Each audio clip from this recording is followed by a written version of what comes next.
hadda koor waxaan qisahan aan ku maqlay sheekole yani yar hadda koor waxa jiray dagaal dhacay u dhacay beenay ahayd dadka u sheegay dadku waa aamineen waa fakadeen dadku waa yani dagaalka u diyaarteen hadii la dhaaw wax beenay ahayd maalinka uu safka dan war dagaal jar wadadaas socod u dhahay dadku waa diyaarteen dagaalka u diyaarteen beenay noqotay mar afraad mar shanaad uu sameeyay markii lixaad am meelahaas marka la gaaray dadka ma soo arkay ay aamineen dagaal run hadda uu soo arkay uu iimaan waxa dagaal jira dadaas soo duulahay lama aaminin dadkina ma aaminin haymideeda kale dadka caanka aniga always waxaan ku arkay marka ay dadka caanka ah ay muuqaalo soo duwayaan say wajigooda iyo garkooda iyo waxaana arkayna muuqaalada u daawanayni heer waxay gaareen ayagoo qaaban in muuqaal ay soo dhigaan si xunturtooda miyaan barnayna macnaha shoonki iyo waxbaana la burooya macnaha babji horta hada idaawanayso aan ku leeyahay waa wax real aan ka sheegaynaa sax markaan la yaabin assalaamu alaykum wa rahmatullahi wa barakatuh adbayn salaamiya Soomaali meel badonka joogtaan waa aniga boofin channel ka naga daawanaysan waa boofin official fadlan hadayta marka ku waraysan soo booqanaysan subscribe taan iga laabin muuqaalka like noo saar adbayn salaamiya soo dhawaada maanta muuqaalkeen wuxuu ku saabsan yahay ninka odayga babjay arna in laba muuqaal ama reaction wax yaraan ka bixin arna muuqaaladiisa oo idil reaction kama bixin karna laakiin labada muuqaal ama saddexda muuqaal aan rabnaa in reaction ka bixina commenting maanta waxaa nooga soo qortaan waxa dadka caanka ah adiga ka aaminsan tahay waxa adiga shakhsi ahaantaada aad ka aaminsan tahay dadka caanka ah of course intaasaan ku diraa markan maanta waxaan rabaa ninka odayga babjay maalin dheeto laba beri koor arno muuqaal ayaa laga soo muuqaal asaga inuu soo duwaan anagu u maleynahay ayaa baraha bulshada la soo dhigay macnaha muuqaalkaas waa muuqaal asaga oo la dhibaataynahay uu soo dhigay wuxuu leeyahay adiga sida tuugada camal marka ay dadka qabsato muuqaalada camal muuqaal in tuug soo duway camal laga dhigoya oo asaga dad camal ay marka ay gacan ku hayeen ay muuqaalkaasi turjubahaya balse dad badan ayaa ka soo hadloortay anigana isla maantaan ayaan ka hadlooyaa marka dadka hortay ka hadlay fikradaha ay ka dhiibteen kulli waa fikradaha ay ka dhiibteen anigana waxaan rabaa inaan fikrad ka dhiibto meeshan horta babjay waa nin laba la yaqaan hortana social media hadda ma soo galin inkasta oo facekiisa anaga as nagu cusub yahay laakiin codkiisa nagu cusbo ileen muuqaalada ama filmaadka hindida uu turjubi jiray malaha 2000 iyo wax saaseed 2000 ilaa haddan ninkani filmaadku turjuba waa ku salaamaya marka hore waan ku salaamaya muuqaalkan waxa yiri la daawa baladi salaamaya maanta waxaan rabaa inaan sameeyo isku day ee youtuber caan ah hore ay u sameeyeen anigana waxaan rabaa afrikaankii ugu horeeyay ama qofkii Soomaaliya ugu horeeyay oo sameeyay in aan noqdo sidaas adligeeda ma hubo horta inaan wada sameyn karo laakiin waxaan rabaa 24 hours ama 4 iyo 2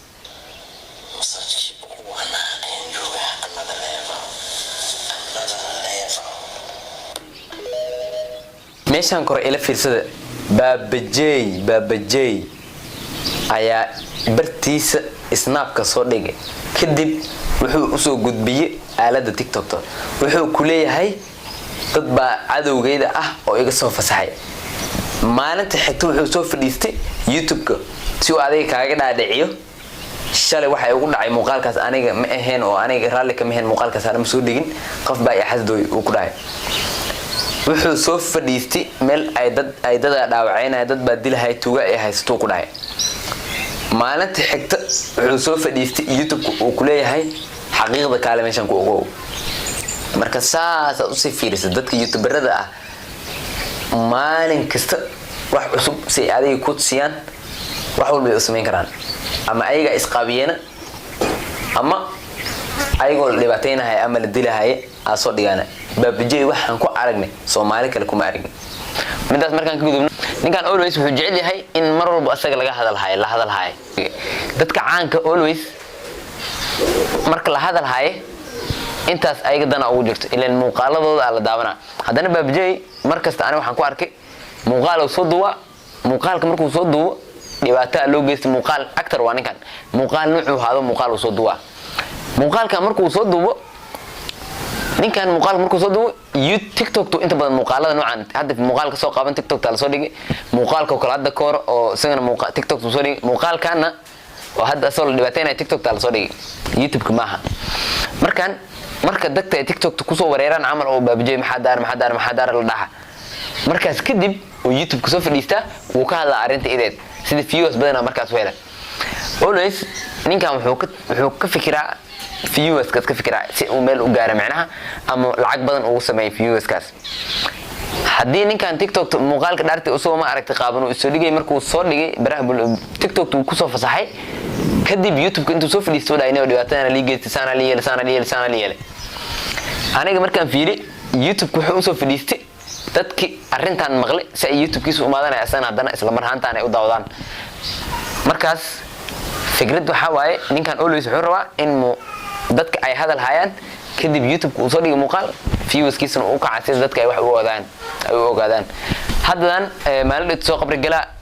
aad muuqaal soo duubay dadkii way hadal hayeen ninka qabri uu galaysan Mr Beast nin la horta aad koor YouTuber caan ah oo dhowr milyan haysta horta soo dhigay muuqaalkaas hadda koor asoo qabri galay baabijeen uu soo sameeyay waa kulay waa ninka Soomaali ugu horeeyay oo video sameeyay asahay congratulations aan leeyahay lamana yaabay laakiin muuqaalka hadda la soo fasaxay oo laba birkood la soo fasaxay muuqaalkaas waxa yar gala daawada bal idinka waxaad ka dhaatiin arkina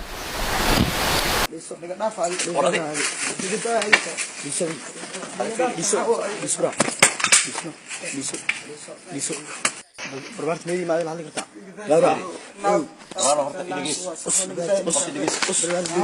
horta muuqaalkan kuma sii dheeraanay muuqaalkan marka aad adiga ku ceshito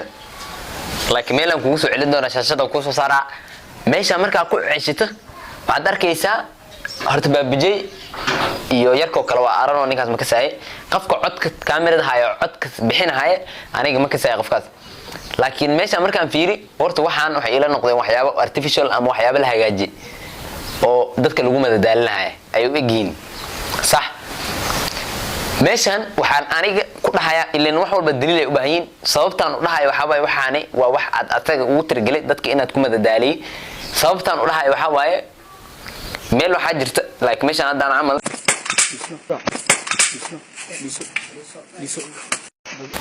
fiiri kaamirada waa shucaac waa si looga tirgalay kaamira sax lagu duubin tooshle wax sax lagu duubay arrin tooshle ma jiro waxa lagu duubay kaamira codkeeda aad yani kaamira waxa lagu duubay telephone kaamiridiisa saad u adkeen just like kaamiridiisa yar tahay ayaa lagu duubay si markaasi loogu soo qobanin cadeymo badan ama far badan loogu soo qobanin sax hadda meesha amal sawirkaan hadda arkaysaan shaashada in soo saari doona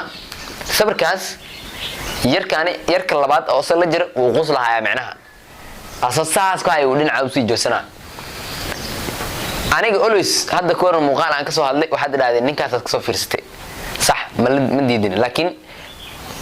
mar walba fikradaada inaad ka dhibitid waa muhiim maskaxda adigaada waxa ku jiro adiga kulli wax maskaxdaada ku jiro commentiga noogu soo qoraysaa laakiin waxa maskaxdaada ku jiro noogu sheeg meeshan